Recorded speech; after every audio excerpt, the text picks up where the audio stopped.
Hi, I'm Jim DeCola, Master Luthier and Research and Development Manager for Gibson Brands. In this how-to episode, I'm going to show you a few things. The first is how to install mounting rings on your humbucking pickup. We've had several comments asking, for us to show that, and we listened. So I'll show you how to do that now. First off, I'm going to show you the finished rhythm pickup in a mounting ring. You can see the mounting ring goes around the pickup with the screw and spring on each side. And it's not rocket science. It's very simple. However, it is tricky. And I have to say, when I had my first guitar, my very first guitar, which is a Gibson SG, I like to tinker. So when I went to change strings the first time, I thought, well, I'm going to take that pickup out and see, how that works. Well, I took these screws apart. The springs flew out, screws flew out. I had to learn on my own. I wish I had this video for myself back then. So it is kind of tricky. So you want to start out, for one, the orientation of the ring. On the bridge pickup, you'll notice that it has a slant, an angle. And historically, we always mount our screw coil to the highest point on the bridge pickup. The rhythm pickup will be opposite. It'll be lowest. So for the bridge pickup, we configure the pickup like so. We start out by putting one screw in and then the spring on top of it. Now here's the tricky part. You have to make sure that you hold it steady and securely. And let me even stop too. They make a tool Stuart McDonald sells called a humbucker helper, which is a little bracket that helps you do this. If you do it a lot, it might be worth your while to get that. I've done this so many times that I just do it by hand. So now that I have that spring on the screw, I'm going to press that spring on the foot of that pickup base plate. Now I'm going to slowly and securely press that screw so it centers itself on that hole. Next, I have a Phillips screwdriver that I put a little plastic tube on, and that keeps it centered on that screw head so it doesn't slide off. Now, I thread it in. I get about 3 or 4 threads in so it's secure on that base plate. I'll rotate it and then install the second screw and spring. So here, same thing. You kind of bend the pickup up, lift it out, and again, you put that spring directly over that hole and slowly press it in. Make sure you keep it perpendicular so it doesn't slide off one way or the other. And you can see I'm holding that mounting ring secure with that spring compressed. You take your Phillips screwdriver in this case. Some of our pickups use a Phillips screwdriver head. Some of them will have slotted. I made screwdrivers with those tubes to keep it centered on there so it doesn't slip and scratch the mounting ring, and it just keeps it more secure when you're adjusting it. So there you have it.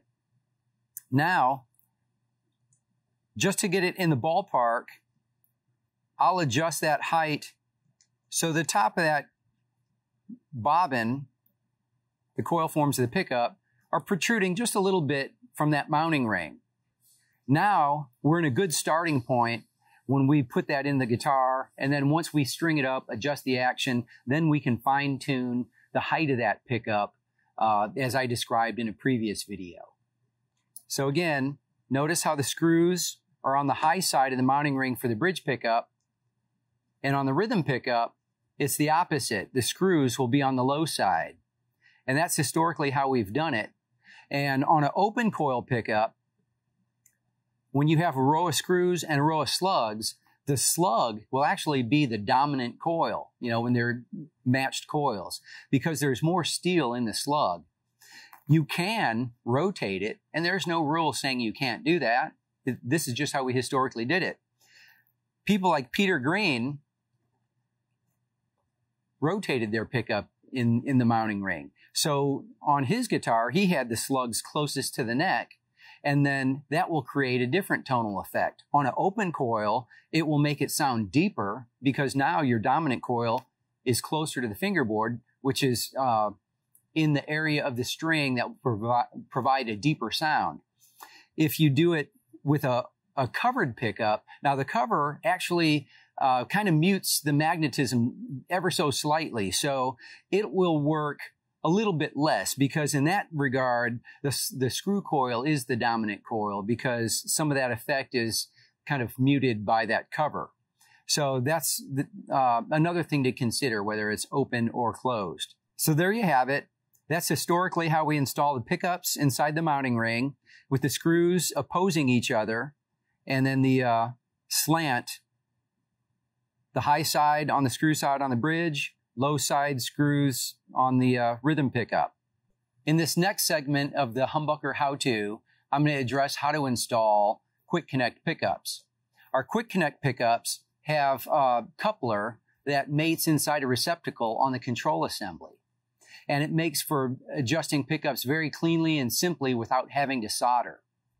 Now we'll remove the back cover.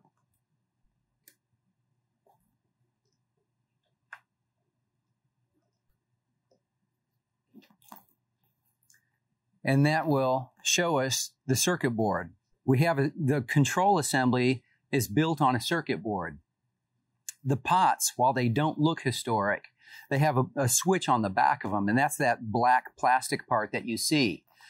However, inside that pot, the actual carbon element is the same carbon element that we use in all of our vintage taper pots that we use on all of our electric guitars. CTS make those pots. I actually found 50s era Gibsons that I measured that taper to determine that vintage taper that we now call the vintage taper. The audio taper is a logarithmic taper used, for audio applications. So when you rotate it from 1 to 10, it's a smoother response. If it was linear from 0 to 10, it would sound abrupt as you rotate that volume control full on. Hence, that's why, we have logarithmic or audio taper pots. So it's a smooth, consistent auditory, volume change. I measured several guitars from the 50s. I found out what that rate of taper was, and I worked with CTS and had that replicated. So now we have adopted that on all of our guitars. Same thing with all of our modern assemblies. They use the same element, the same taper, everything. The benefit of having the QuickConnect, for one, it allows us to make a lot of features available more affordably, right? If we had to do, in this case, 4 push-pull pots that allow us to tap each pickup, go out of phase on both pickups, and then lastly, the last push-pull is a pure bypass, so it routes that bridge pickup directly to the jack. If we had to do that in a hand-wired situation, it would cost us a lot of time and labor, and reliability would kind of suffer too, because in a hand-wired scenario with that much going on, if, the pots would work loose, a lot would potentially go wrong if they rotated and wires snapped and so forth. So by building it on this platform, we can offer those features more affordably and more reliably.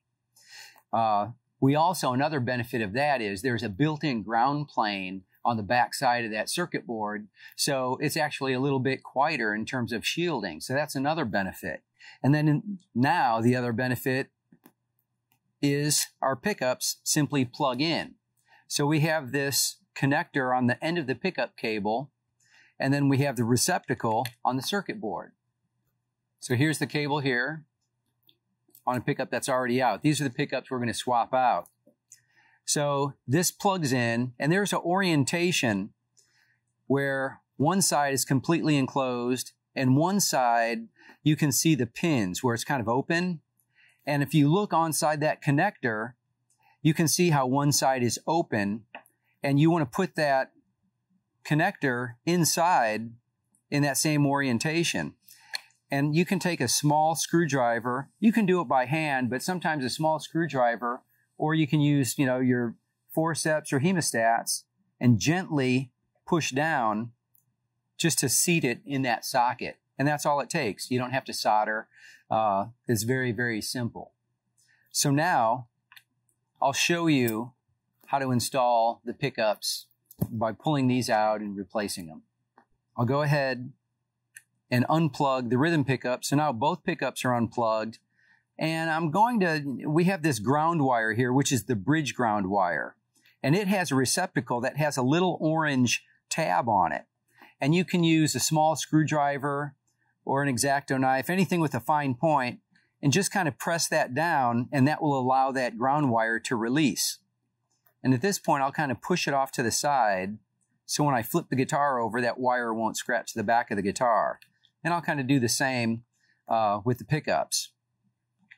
Now I'll rotate the guitar, and now I'll remove the strings. Again, you can leave them on, but it's just cleaner and safer if you remove them. That way, you know, if you try to slacken them and slide that pickup in and out, you're going to have a high chance of scratching the surface of that guitar.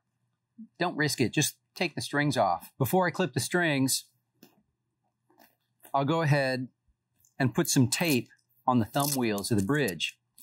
That way, once we remove the strings, the thumb wheels won't move and the action won't change. I prefer to use a low-tack tape because it doesn't leave any kind of residue when you take it off. Now that bridge is secure. I'll clip the strings. And I'm holding the strings with my left fingers, and I'll remove the tailpiece and the strings out of that so they don't potentially scratch the guitar. Then I'll go ahead and remove it at the headstock. Now, I'm going to loosen the mounting rings, and we'll remove the bridge pickup first. Now this, we'll be able to slide the wire out. Sometimes you might have to get inside and make sure that doesn't snag on anything, but that came out like so. So this is the Lead 61 Les Paul Classic. It has the lead and rhythm 61 pickups, which are Alnico 5 magnet PAF style pickups as we made them in the early 60s. Now I'm going to remove the rhythm pickup, but before I do that, I have a trick that's similar to like the trick I showed in the first episode of changing your pickups. And in that, I showed you how you could solder a wire to your rhythm pickup and not have to remove your bridge pickup. Here I know I'm going to remove both.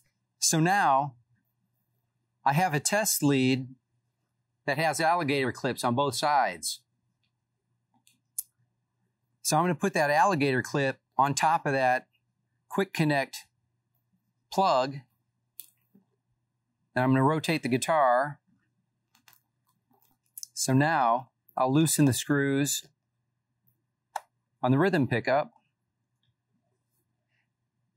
Another thing to be mindful of is that the length of the screws, because of the taller mounting ring, the screws are longer for the bridge pickup and they're shorter on the neck pickup. So I like to put them in their own respective piles to keep them orderly.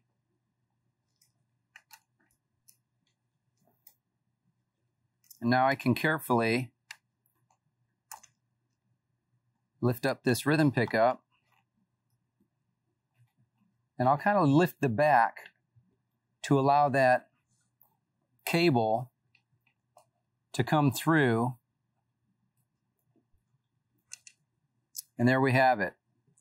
So now, when I go to put in the new pickup, I can simply clip it to that alligator clip and then install that. Now I'll take the new pickup and connect that coupler to the alligator clip. Make sure it has a good bite on it. And then I'll carefully fish that back through the guitar, kind of lifting it up and allowing it to find its way back through. So we're good there. I'll go ahead and secure that pickup with the mounting ring screws. It's a little detail, but very important. If you don't put the screws in and you flip the guitar, if you forget, that pickup can fall out and scratch your guitar. and you don't want to have to go there if you don't have to.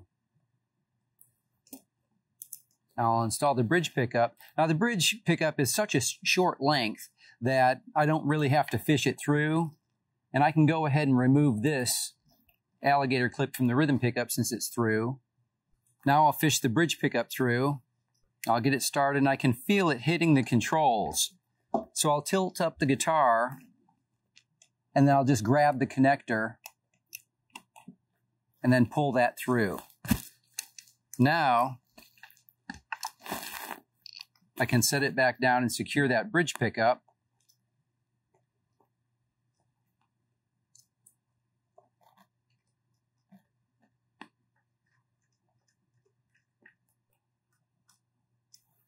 Now I can connect the pickups onto the circuit board. The circuit board is also labeled bridge and neck.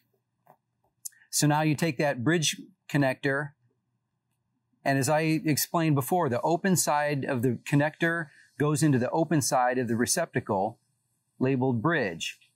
And you kind of get it started there, and then you can push it down with needle nose or small screwdriver or the hemostats like I have now. So now that's securely mounted in place there. I'll do the same thing for the neck pickup and just press that down until it's seated, and now that's connected. I'll go ahead and use my hemostats and kind of tuck in the wire inside that cavity just to make it a little more tidy. And then I'll take that bridge ground and plug it back inside that receptacle, and there it just plugs in. So you can use your hemostats or needle nose and just press it into that hole, and it locks in. So now we can go ahead and close the guitar up. So lastly, another interesting feature with our QuickConnect pickups is that because of that QuickConnect coupler on there, I was able to make the pickups reverse wind, reverse polarity very easily. So if you can see, the orientation is the same on both of those couplers. And you can see that the colors are inverted.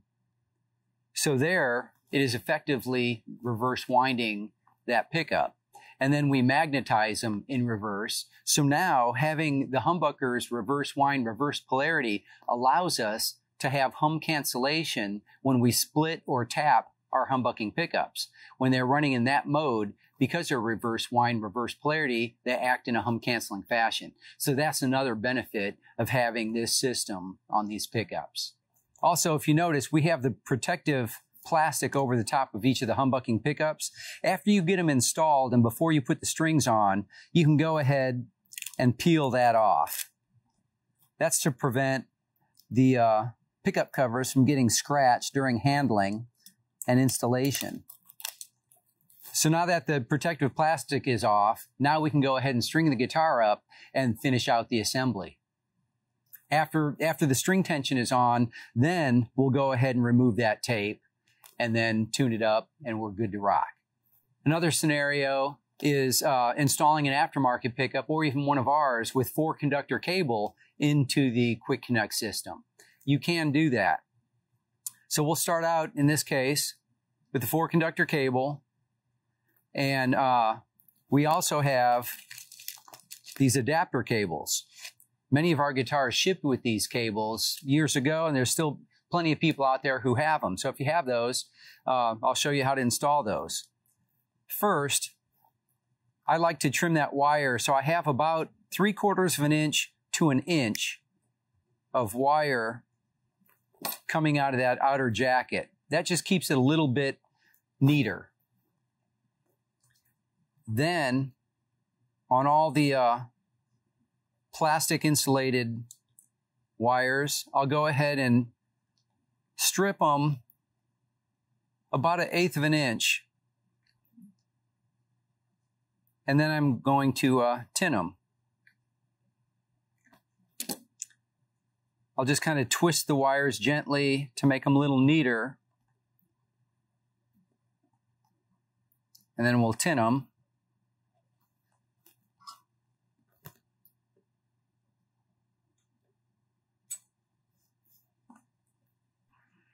applying a little solder to each of those so it'll have a better contact and be a little bit more durable.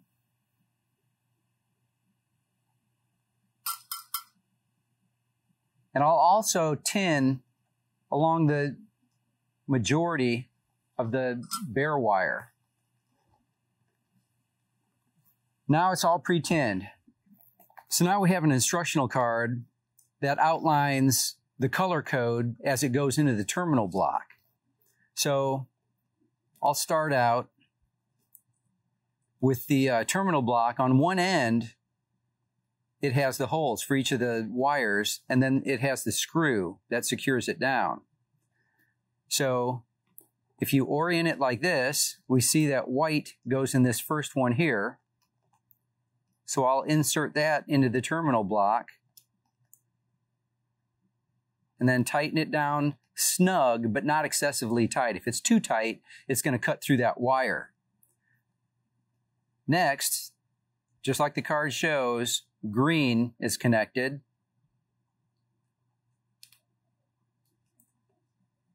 And then red follows that. Black, and then bare or the shield will be last. And that, sometimes I'll trim because it is bare and I don't want that excessive length to short out on anything, so I'll trim a little bit of that off. Not too tight though, because you don't want it to snap either. And then I'll secure that. So now we have all of those individual leads connected in that terminal block, and now we can plug this inside the receptacle on the circuit board just like we did the other pickups. So now this is connected. Once we're all done, there's a adhesive on the back that you can peel and then stick it to the back or the side of the control compartment and then tuck the wires down. So that way it'll be secured to the side and then out of the way, so you can close that back up. Another thing to note is that if you have one of our historic pickups that only has the shield and the hot, our braided cables, all you have to do is connect the shield to that terminal block screw on the bottom, and then the hot goes in the center. So you might have to take a small wire and solder it to the shield and then feed it into there and then attach the hot to that. Or you can take that braid and you can peel back a little bit of that, twist it up and insert it. So it's probably a little cleaner just to wrap a little wire and then tuck that in. So you can use this terminal block with 4-conductor, 2-conductor, or single conductor shielded. So that way you can still use your QuickConnect and have the benefit of QuickConnect, and then you don't have to do all the soldering that you do in hand-wired scenarios. So that's how you would adapt non-QuickConnect pickups to the QuickConnect assembly. And also another thing to point out with the QuickConnect assembly, we've seen some comments too where people erroneously think that a majority of our guitars have this system. And that's not the case. I'll explain it. So a few years ago, I split our product line in between the original series and the modern series.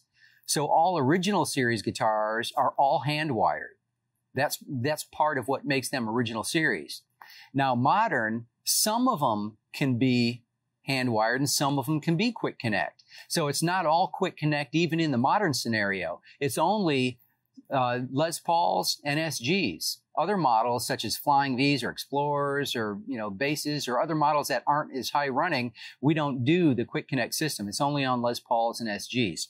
So again, we still have a good majority of our guitars are hand wired. It's only certain models in that modern selection. And for the reasons I explained, we're able to offer a lot of features for a lot more affordable price and a lot more reliable. So that sums up the QuickConnect system and how you can adapt various pickups into that system. Thanks for watching this episode of Gibson's Guide to Guitar Setup and Maintenance. Please stay tuned for our next episode.